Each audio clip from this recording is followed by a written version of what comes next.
entonces esto lo hemos explicado muy bien. ¿Qué significa? Ahora debemos entender qué significa hablar de un envolvente de falla, cuál es la función que cumple esta.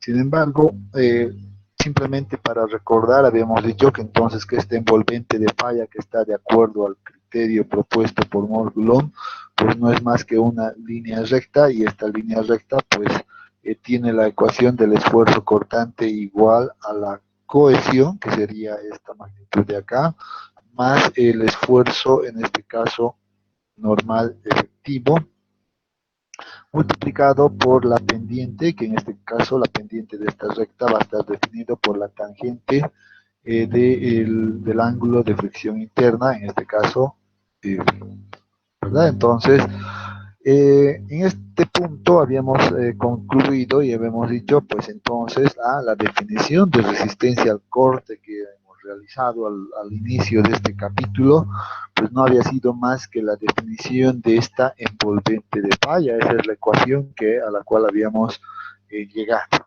¿verdad? Entonces, en ese sentido, pues ahora, pues recordando ya esta ecuación y este criterio de falla, pues nos vamos a ir a analizar cómo podemos nosotros estudiar esta envolvente de falla para los distintos tipos de suelo que tenemos. En este caso, nosotros tenemos dos tipos de suelo, que son los suelos tipo 1 y los suelos tipo 2, ¿verdad? Que estamos ya metidos con esa definición. Tenemos que estar concentrados en aquello.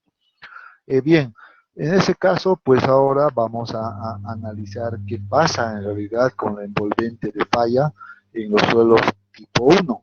En este caso dice, el criterio de falla de Moore-Coulomb consiste en este caso, en relacionar los esfuerzos principales, ¿verdad? Los esfuerzos principales con el ángulo de fricción interna del suelo, de tal forma que mediante estas relaciones puedan determinarse el valor de los parámetros de corte apropiados para un diseño geotécnico.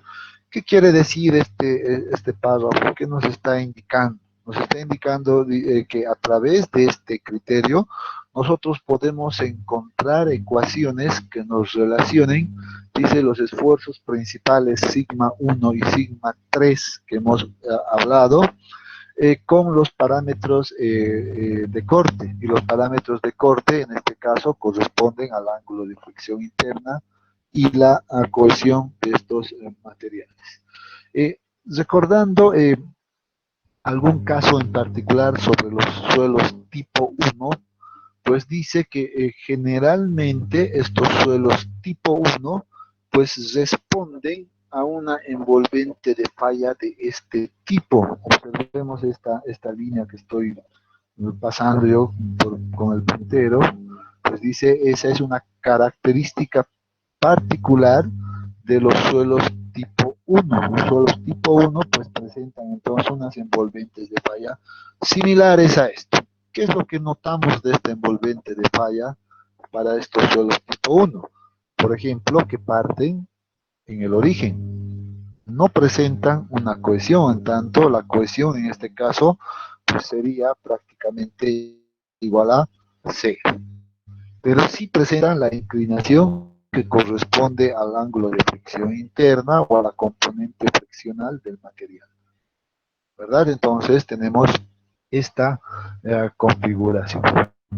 Por otro lado, dice, recordando nuestros conocimientos de resistencia de materiales y los famosos círculos de Moore o los criterios de falla de Moore-Coulomb que hemos revisado, pues podemos relacionarlos, estos conceptos, fácilmente con los conceptos que estamos revisando, que son los esfuerzos, por ejemplo, principales, y los principal mayor y el esfuerzo principal menor, ¿verdad? Entonces, son dos condiciones que siempre vamos a tener en la masa de suelo. ¿Eso qué significa? Una masa de suelo siempre va a estar sometido a un cierto nivel de esfuerzo sigma 3 y sigma 1. Entonces, es necesario que nosotros conozcamos este nivel de esfuerzos a la cual está siendo sometido este material. Si nosotros conocemos estas magnitudes, pues seguramente va a ser fácil, dice, encontrar cuál va a ser los parámetros de resistencia al corte aplicando la teoría de, o más bien aplicando el criterio de falla de Moore-Coulomb, ¿verdad? Entonces, esa es más o menos la razón de ser de este criterio. O por lo contrario, si yo a partir de algún ensayo de laboratorio, seguramente los parámetros de corte del suelo como el ángulo de fricción interna, pues puedo llegar a conocer seguramente la magnitud de los esfuerzos principales a los cuales ha sido o estaba siendo sometido este material. Viceversa. En otras palabras, como nos indica acá, pues bajo este criterio, pues estamos o vamos a encontrar unas relaciones, ¿verdad?, que relacionan a estos a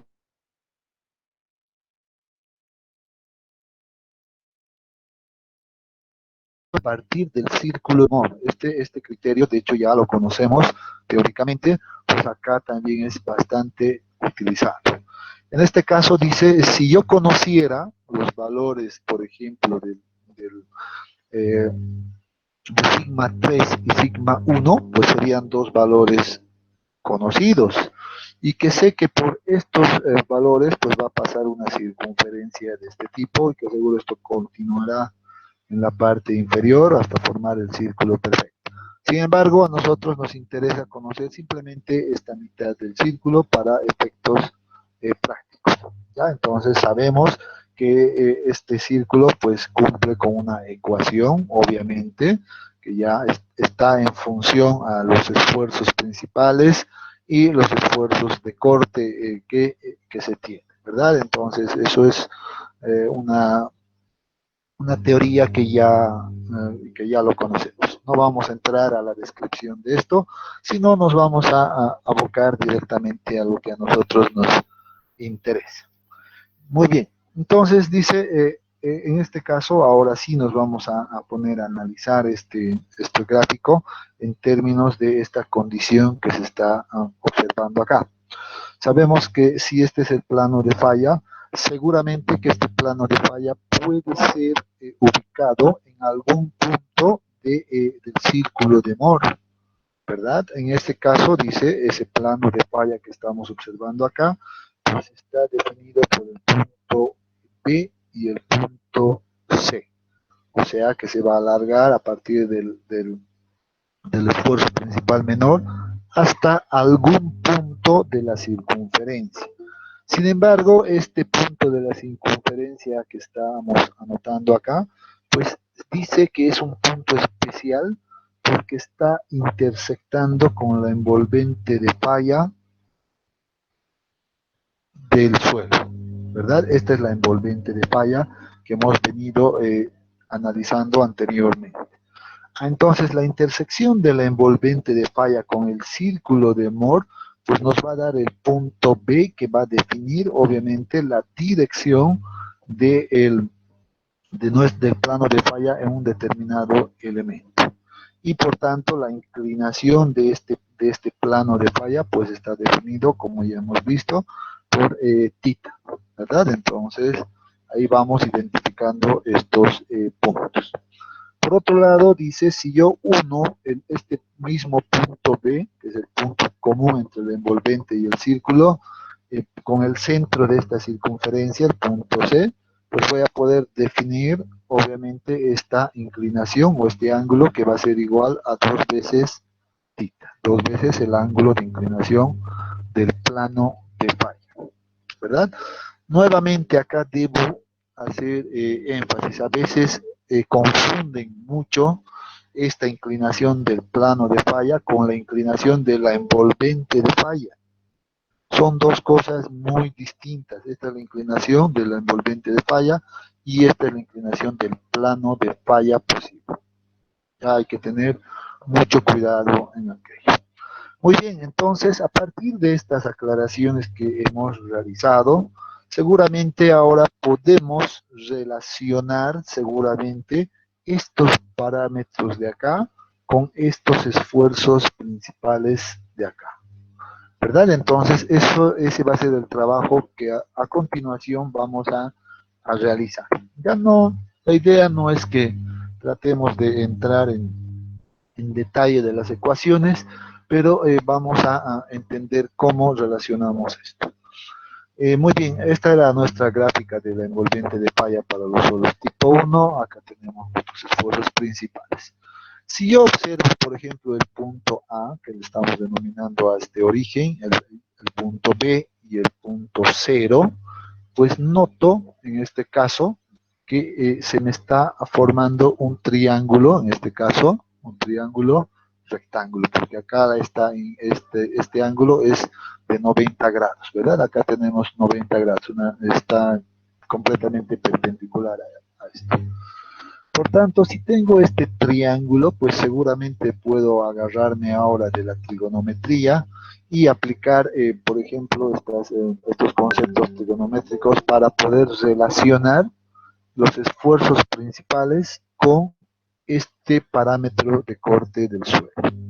Y de la figura, pues es fácil entonces identificar que el seno del ángulo, por ejemplo, es igual a la relación entre la distancia o el segmento B0, observemos, dividido entre la distancia, o en este caso sería la hipotenusa para nuestro caso, A0, ¿verdad? Eso es fácil de darse cuenta, podemos aplicar aquello. Noten que haciendo esto ya estamos relacionando de alguna manera este parámetro con estos esfuerzos, ¿verdad? Entonces, muy bien. Ahora simplemente deberíamos definir adecuadamente qué es el segmento P0 y qué es A0 o este segmento A0. De ahí, pues, es fácil inicialmente darse cuenta que, por ejemplo, el segmento B0, pues, es el radio de la circunferencia, ¿verdad? Es el radio del círculo que estamos analizando. Fácilmente. Si es el radio del círculo, pues entonces podemos decir, que esta relación va a ser igual, seguramente, ¿a qué?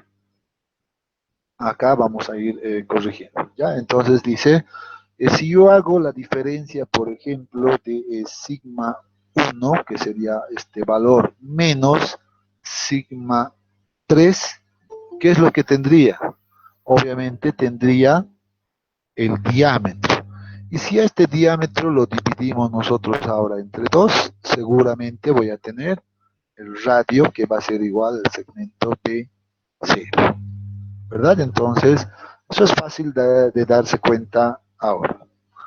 El segundo o un tramo, o el segmento en este caso, que corresponde al segmento A0, pues seguro puede ser determinado como la suma, por ejemplo, de la distancia o la magnitud de sigma, en este caso, sigma prima 3, más, ¿qué cosa? Nuevamente el radio.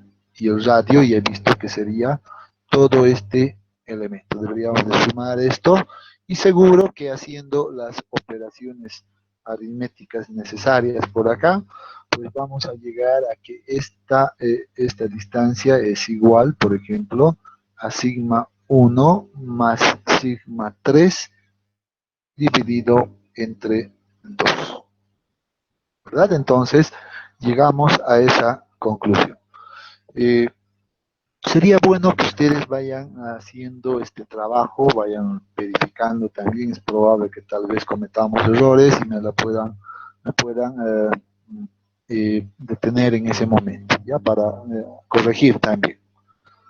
En este caso, pues muy bien, digo, si ya tengo identificado ahora los segmentos A0, en este caso deberíamos de colocar acá esta identificación de A0 y B0, pues ahora podemos reemplazar estos dos valores seguramente en esta ecuación principal que habíamos definido y vamos a tener seguro una ecuación de este tipo. Ya o eliminando los valores de 2 porque se encuentran en ambos términos, pues la ecuación nos va a quedar seguramente de la siguiente manera. donde nos dice que en este caso, que el seno del ángulo de fricción interna es igual a la relación del esfuerzo principal mayor 1 menos el esfuerzo principal mayor, el esfuerzo principal menor, sigma 3, y esto dividido entre la suma de estos mismos valores. Entonces, noten que simplemente aplicando una regla trigonométrica, pues hemos encontrado esa ecuación que nos pide este criterio, ¿verdad? Estamos relacionando el ángulo de fricción interna, que es una propiedad del suelo, con el nivel de esfuerzos principales sigma 3 y sigma 1 eh, que se está aplicando a ese elemento, ¿verdad? Entonces ahí tenemos una primera ecuación. Seguro que podemos trabajarlo, desarrollarlo todavía un poco más esta ecuación, estoy seguro, pero de momento la vamos a dejar acá. Entonces, algo importante acá, que debemos empezar a grabarnos. Si trabajamos con los suelos tipo 1, pues entonces debo pensar en una solución posible haciendo uso de esta ecuación de acá. En otras palabras, si me la memorizo esta ecuación, pues sería ideal. ¿Ya? Entonces, y además relacionar con los suelos tipo 1. Suelos tipo 1 a la ecuación que relaciona a los esfuerzos principales con los parámetros, pues es esta. Pues de esa manera, pues seguramente me va a ayudar mucho esto a resolver algunos problemas más adelante. ¿Qué otra cosa podemos encontrar acá?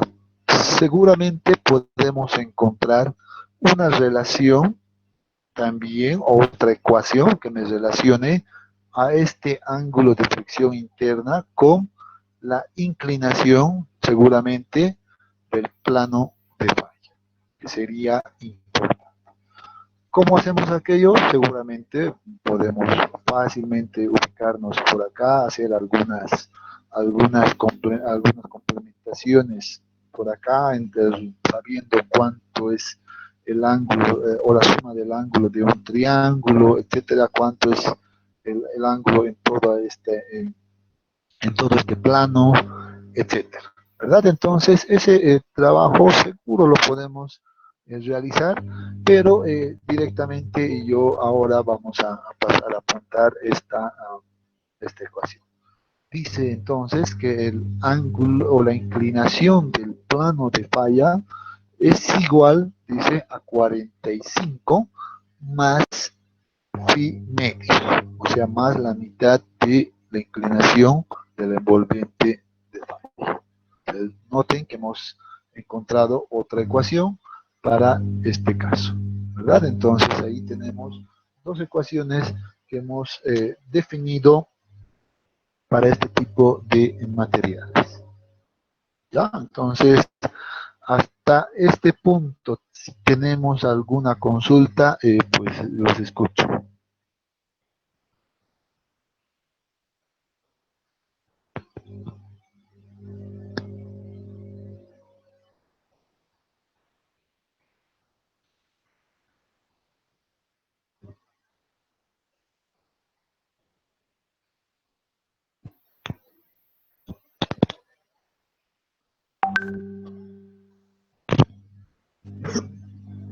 Pues bien, si no hay consultas, pues deberíamos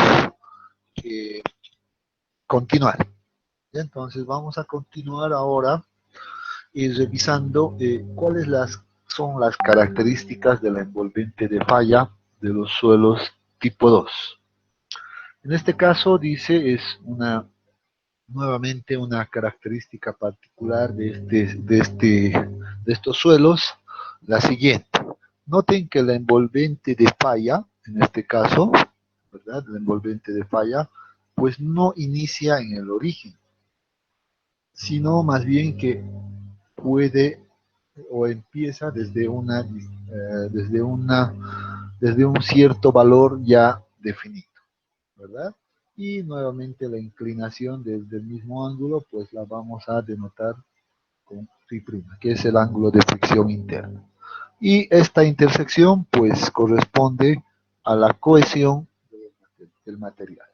¿Ya? Entonces acá tenemos ya la incorporación de los dos parámetros de corte del suelo, y si hacemos el mismo análisis o un análisis similar al que hemos realizado con los suelos de tipo 1, pues nos encontramos nuevamente acá con nuestro círculo de Moore, nuevamente definido por la magnitud de los esfuerzos principales, sigma 1 y sigma 3. Las condiciones de la inclinación de ángulo seguramente se van a repetir igual, porque son similares, ¿verdad? Y entonces, bajo este criterio y bajo este principio, entonces es probable y es seguro, si nosotros notamos, digamos, el punto E, el punto B y el punto 0, que nos encontramos nuevamente en las mismas condiciones anteriormente descritas, ¿verdad? Tenemos nuevamente un triángulo rectángulo, ¿verdad? Por tanto, seguro que podemos aplicar la misma estrategia anteriormente aplicada. Para este caso, pues dice, vamos a seguir nuestro esquema y vamos a seguro aplicar nuevamente esta definición, ¿verdad? Que el seno del ángulo de fricción interna es igual al radio del círculo, en este caso, dividido entre la hipotenusa, y en este caso esta distancia ahora sí cambia, ¿verdad? Ya no es desde A hasta 0, sino que es desde el punto E, ¿verdad? Que está intersectando acá, hasta el punto 0. Por tanto, decimos E sub 0, B0, y es T0. Entonces, con estas modificaciones, seguro que podemos ahora encontrar igual una ecuación que nos relacione a los esfuerzos principales con los parámetros de corte, que ahora ya son dos: cohesión y ángulo de fricción interna, ¿verdad? Entonces, para aquello, pues hacemos notar lo siguiente, que la distancia o el segmento E0 pues va a ser igual a la suma de dos segmentos, que son EA más el segmento de AC, ¿verdad? Entonces ahí estamos ya incorporando esta nueva corrección con relación al primer caso.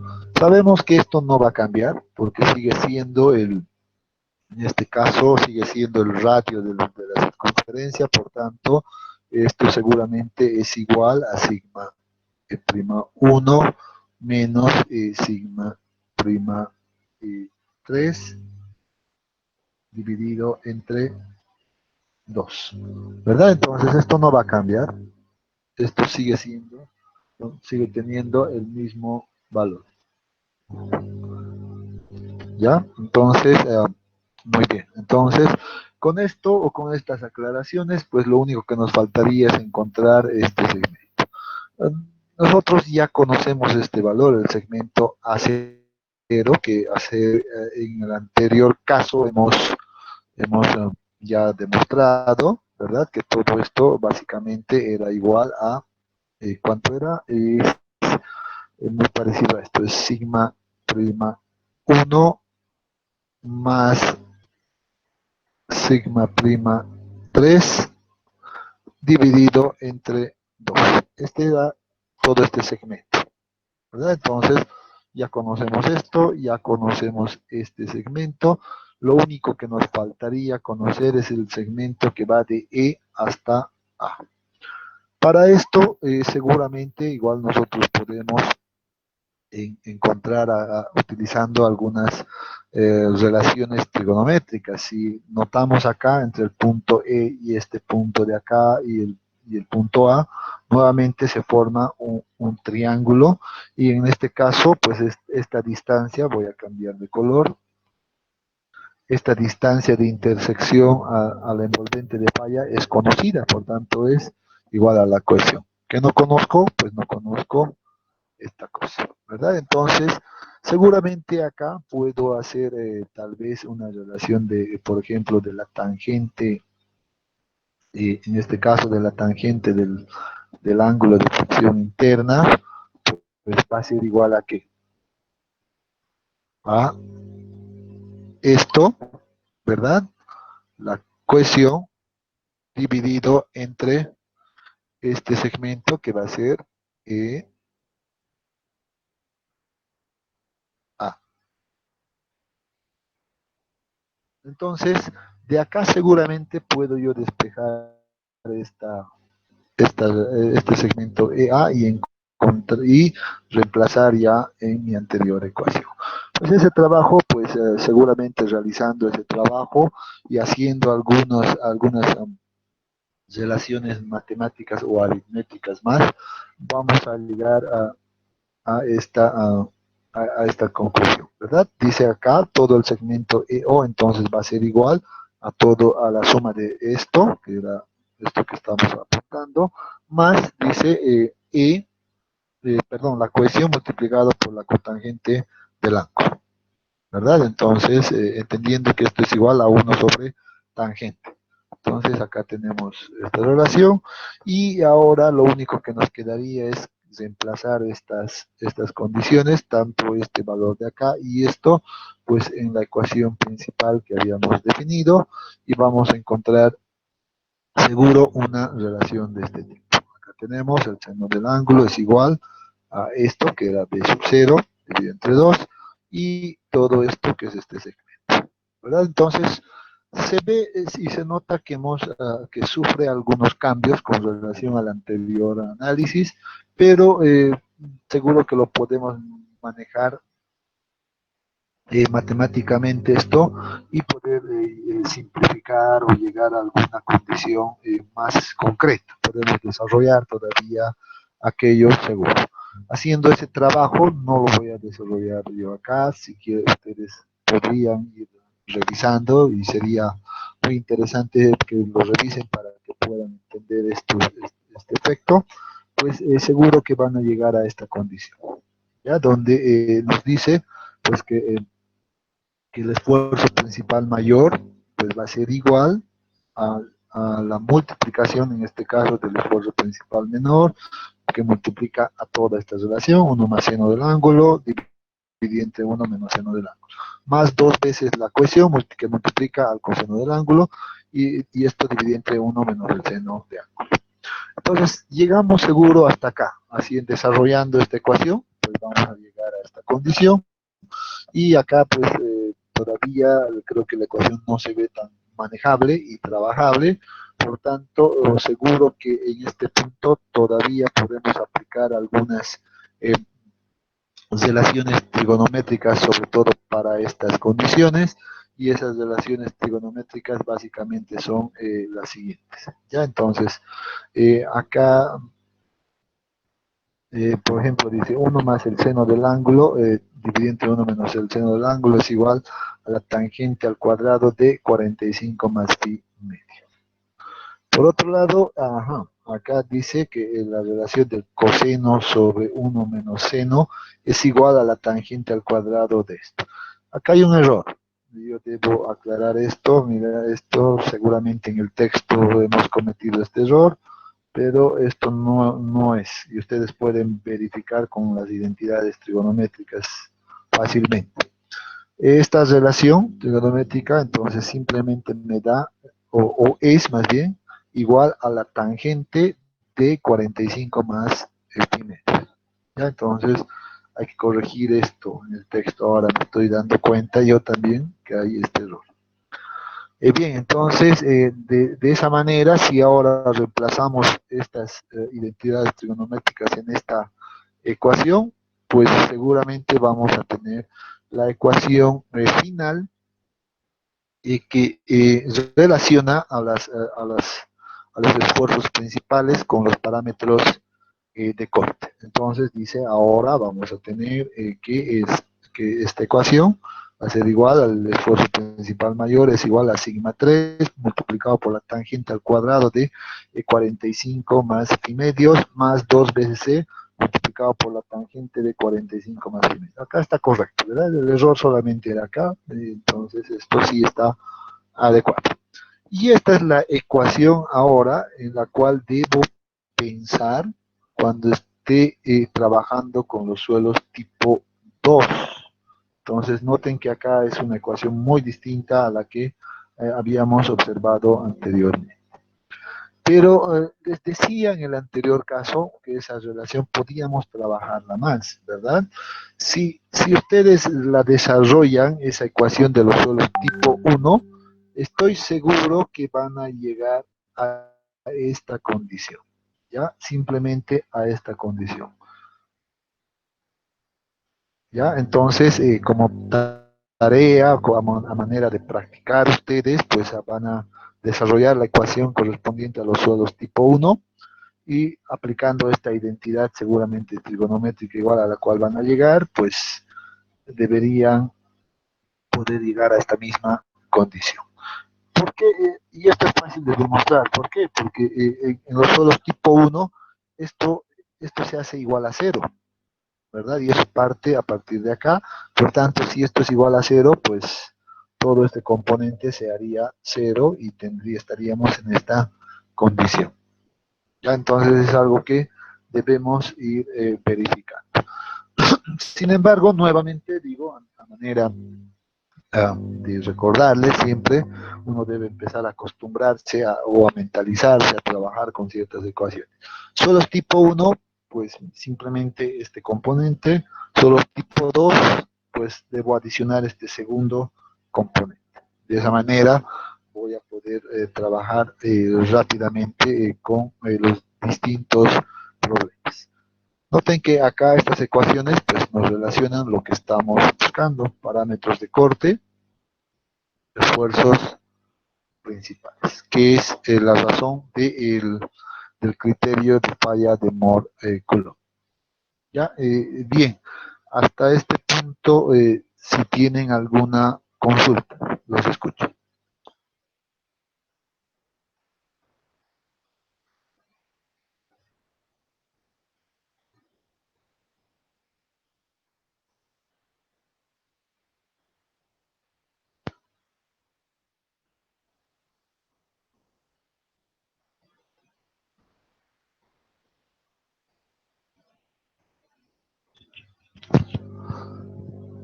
¿No hay consultas?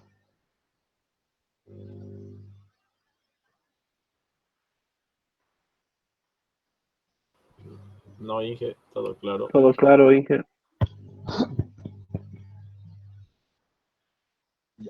Muy bien, noten que para este tipo de problemas, pues hay que recordar un poco de trigonometría, ¿verdad? Entonces siempre vamos a tener estas envolventes de esta manera, solo tipo 1 y solo tipo 2, por tanto, trigonometría es base para este punto.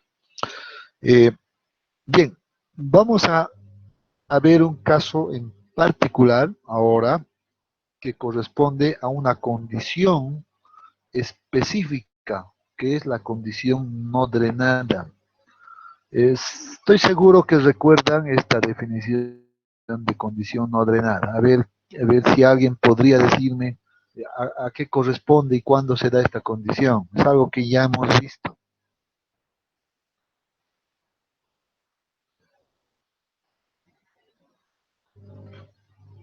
Suelo arcilloso, ingeniero. Ya se va a dar generalmente en Suelos suelos húmedos. arcillosos. ¿Qué más podemos decir?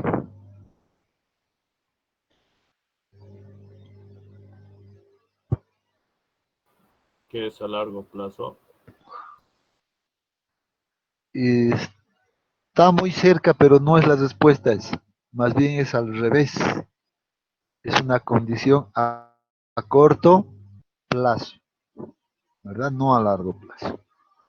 Ya entonces, esta condición es muy particular y en suelos arcillosos sobre todo. Ya la justificación y la explicación de por qué esta condición es importante en este tipo de suelos lo hemos revisado en el anterior capítulo, ¿verdad? De esfuerzos efectivos, hemos hablado bastante, hemos hecho una representación de modelos mecánicos y todo aquello. Entonces hay que tener mucho cuidado con estos materiales. Justamente por esas justificaciones, pues en este caso también toman una, ah, una importancia bastante fuerte.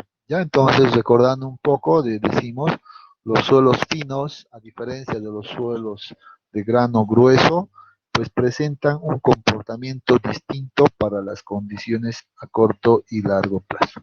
Y la condición a corto plazo pues va a estar definida por esta condición. En este caso, ¿qué es lo que ocurre? Observen esta envolvente de falla especial, pues se la denomina en realidad como envolvente de falla no drenada. ¿Ya? Entonces acá vamos a escribir aquello, vamos a decir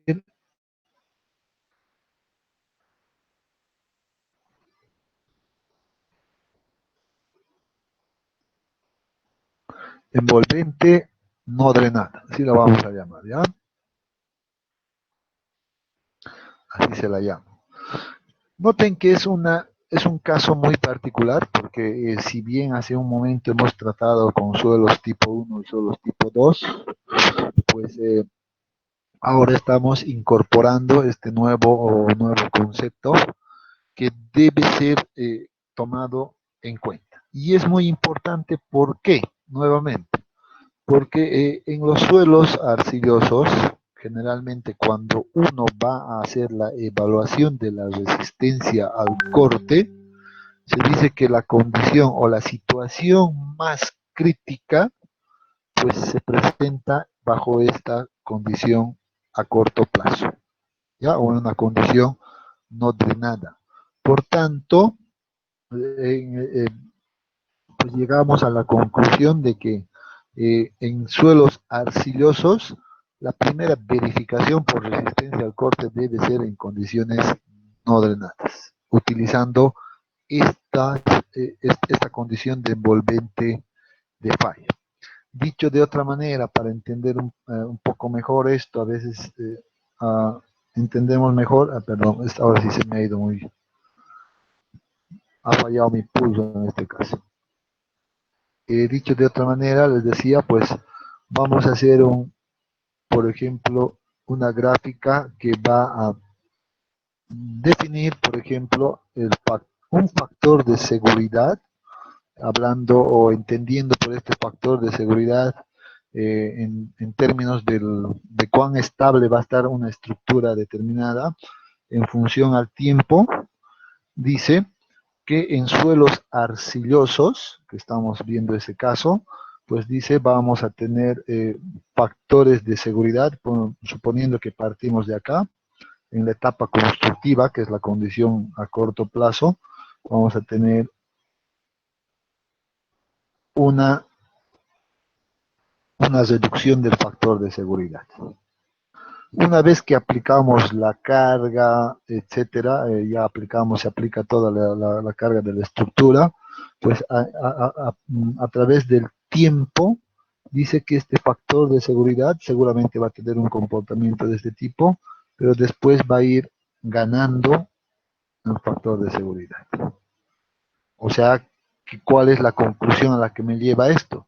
Que la condición más crítica pues se encuentra en una condición a corto plazo y a largo plazo pues cada vez va a ir agarrando mayores valores de factor de seguridad.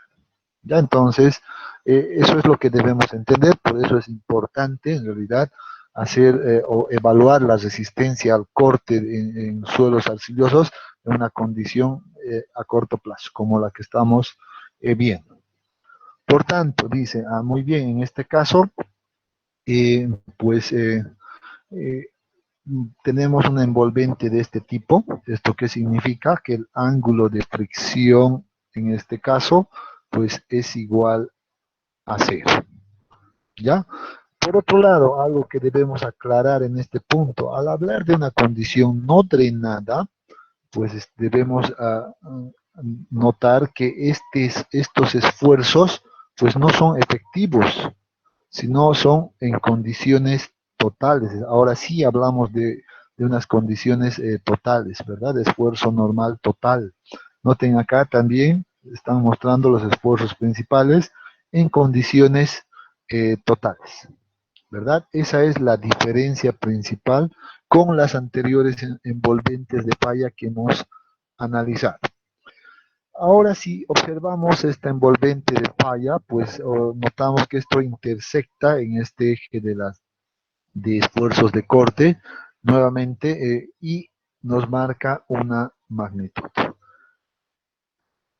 En los anteriores casos, pues a esto nosotros lo habíamos denominado, ¿qué? Lo habíamos denominado cohesión efectiva, ¿verdad? C', y era la cohesión. En este caso en particular, pues este valor pues ya no se toma como una cohesión, sino que más bien recibe el nombre de resistencia no drenada. Entonces es un tercer parámetro de corte de los suelos. Entonces vamos a anotar acá como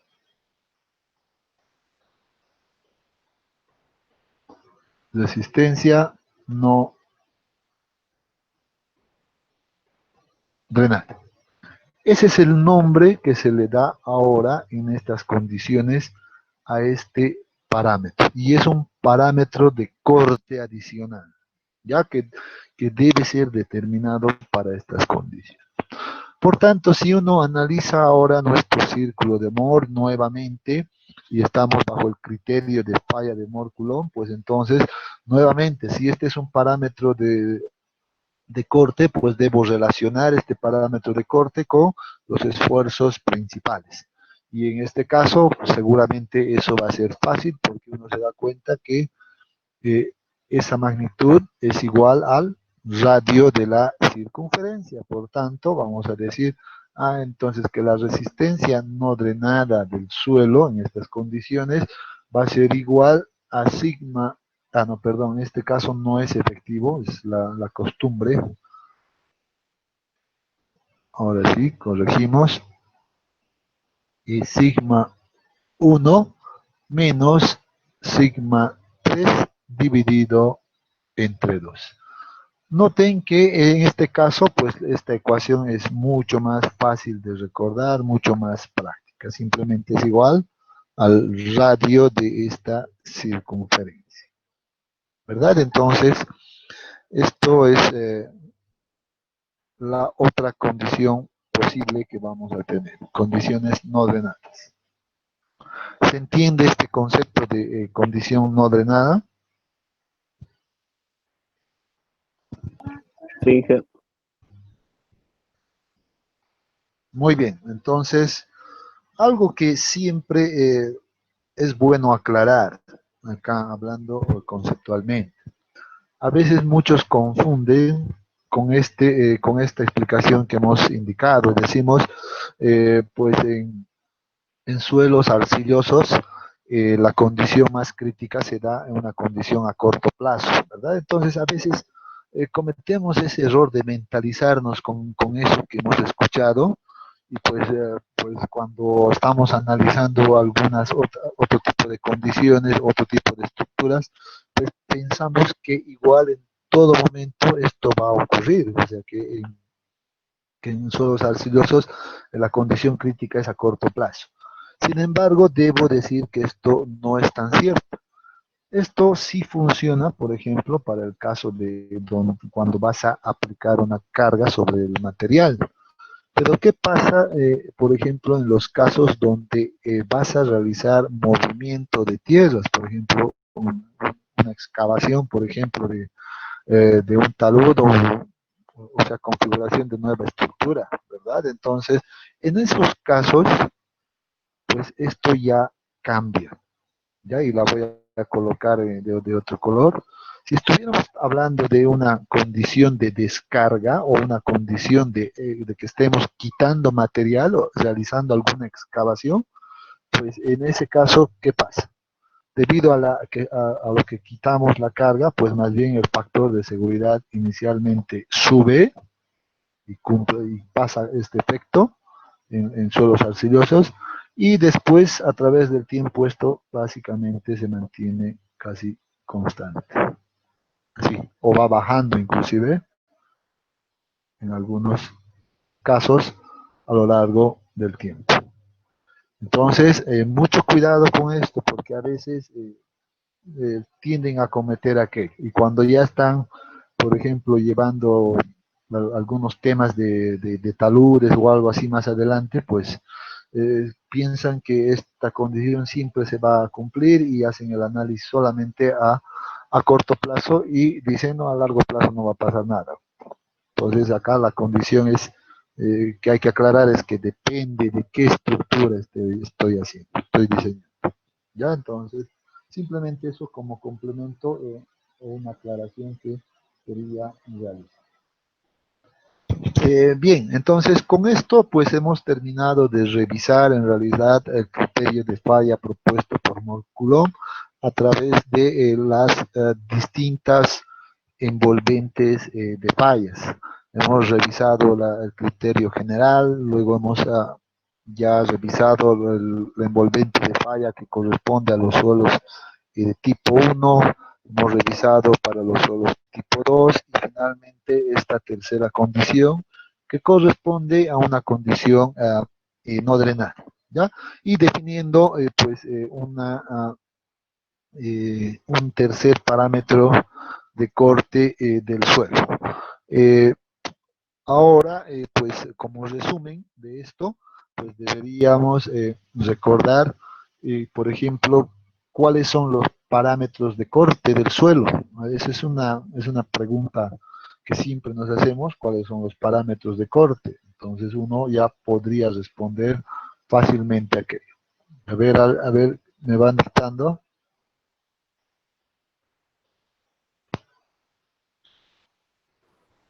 El ángulo de fricción. Muy bien, su compañero dice el ángulo de fricción. La cohesión, La cohesión la cortante, y este último que acabamos de definir. ¿No ven? Resistencia al corte no drenado. Esos son los tres parámetros de corte. Ahora voy a hacer un pequeño paréntesis en este punto y voy a recordarles siempre el primer día de clases. ¿Recuerdan el primer día de clases cuando se hace la presentación de la materia, cuando se pone la primera presentación que dice Introducción a la Ingeniería Geotécnica, por ejemplo? ¿Recuerdan? En esa clase hemos hablado y hemos dicho, pues vamos a nosotros enfocarnos en este curso, o más bien la geotecnia pues está dedicado al diseño geotécnico de fundaciones, a determinar cómo van a ser sus características, etcétera. Hemos hablado de aquello, ¿verdad? Hemos dicho, pues vamos a definir, por ejemplo, cuáles, de manera general, recuerdo que siempre les digo, eh, cuál es la capacidad de resistencia del suelo, expresado en términos de, por ejemplo, este valor, y les decía, Q admisible, ¿verdad? O una carga admisible. Ese es el objetivo de la ingeniería geotécnica, en realidad, les había dicho, es encontrar este valor. ¿Cuánto puede resistir, qué capacidad de resistencia tiene mi suelo para que yo lo compare con la carga que mi estructura va a transmitir al terreno? ¿Verdad? Sabemos que eso tiene que ser mayor a lo que vamos a colocar sobre el terreno. En este punto, pues recuerdo y les digo ahora, todo esto en realidad pues no corresponde a esta asignatura, sí, la van a ver en la siguiente asignatura, cómo determinar esto, pero van a notar que este valor o este valor de diseño pues se encuentra en función, ¿a qué creen? Acá la voy a poner, en función a estos tres parámetros de diseño. Por tanto, noten la importancia de estos tres valores. Si nosotros cometemos el error ahora de determinar o estimar estos valores, pues seguro las vamos a colocar en las ecuaciones que ya van a conocer más adelante y pues van a obtener ciertos valores, por ejemplo de acá, de capacidad admisible, de resistencia. Si estos valores están mal determinados, pues vamos a tener valores que van a estar erróneos. Entonces, esta es la importancia de obtener estos valores, ¿ya? Entonces es muy delicado. A estos también se las conoce, a estos tres parámetros, también se las conoce como parámetros de diseño. Ya son parámetros de diseño. Con estos valores diseñamos nosotros fundaciones, determinamos la capacidad de resistencia y en función a esta capacidad de resistencia, pues sale nuestras dimensiones de la fundación. ¿Ya? Porque a partir de esto, pues digo, puedo relacionar esta capacidad admisible fácilmente, ¿verdad? Esta capacidad admisible, pues la relaciono con ¿qué? No se olviden que esta es una presión, ¿verdad? Es una presión. La relacionamos con la carga que va a transmitir nuestra estructura y la voy a denominar como una carga P, una fuerza P, dividido entre Un área. el área. Correcto. Y el área, en este caso, pues noten, si yo he cometido algún error en el cálculo de estos valores, pues yo voy a tener un valor X de carga admisible. Ya solo para entender. Si ahora trabajo con este valor que está siendo erróneo, pues la voy a reemplazar acá. Conozco esto seguramente de los cálculos estructurales, esta carga la conocemos, y voy a determinar el área requerida para esta carga. Entonces, de esta área de acá, pues esto va a ser la relación seguramente, por ejemplo, de la base. Voy a borrar esto porque si no se me va a enredar todo. Eh, Acá está la base de la fundación multiplicado por la longitud de la fundación. Entendiendo que mi fundación puede tener esta forma, ¿verdad? Entonces L por acá y B por acá. Noten si yo cometo los errores al calcular acá, pues me va a dar valores erróneos acá y me va a dar un área de sección que no corresponde para cubrir estos requerimientos. Y ahí pueden empezar los problemas. Puede, dos maneras clásicas de analizar esto. Pueden ser valores muy conservadores o valores muy, ¿qué se dice? Tal vez optimistas, ¿verdad? ¿Qué pasa si soy muy conservador?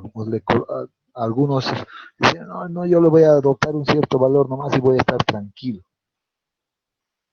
Reemplazamos en estas ecuaciones, determinamos un valor, seguramente que va a ser un valor pequeño, ¿verdad? No me interesan los datos, no me interesan los números, solo debo entender que va a ser un valor pequeño. Al tener un valor pequeño, ¿qué es lo que me va a dar? Dimensiones de fundación más grandes. Voy a requerir mucho más grande. Entonces, ¿a qué llego con esto? Pues estoy llegando a que por cuidar en este punto, pues estoy descuidando la parte económica acá. Pues voy a tener mayores volúmenes de hormigón, mayor cantidad de acero, seguramente ya el estructurista va a calcular, ¿verdad? Estoy generando, pero un error tremendo ahí. ¿Qué pasa por el otro lado? Si me voy por el lado más optimista y le doy unos valores más grandes a estos, por así decirlo, pues voy a tener un valor relativamente bueno por acá. Voy a reemplazar en esta ecuación como para la misma carga. ¿Y qué voy a tener? Seguramente un requerimiento de un área menor. Ahora, si no está correcto esto también, ¿qué riesgo corro? Muy bien, aquí estoy optimizando bastante, pero el riesgo de la seguridad estará correcto. Entonces, hay mucho que analizar por acá. Pero, ¿por qué hago esta interpretación? Simplemente por darle énfasis a la importancia del cálculo de estos valores. Por tanto, es responsabilidad nuestra el saber cómo voy a determinar estos valores, bajo qué condiciones y bajo qué criterios debo determinar estos valores. ¿Ya? Y la pregunta ahora es, ¿de dónde salen estos valores? ¿Verdad? Ya estamos ahorita ya tratando de llegar a la conclusión de este capítulo. ¿De dónde salen estos valores? Y acá está la consulta. Lo recomendable es que salgan a partir de ensayos de laboratorio, como estamos indicando acá, y vamos a hacer lectura de este párrafo. Esto es lo más recomendable, ¿ya?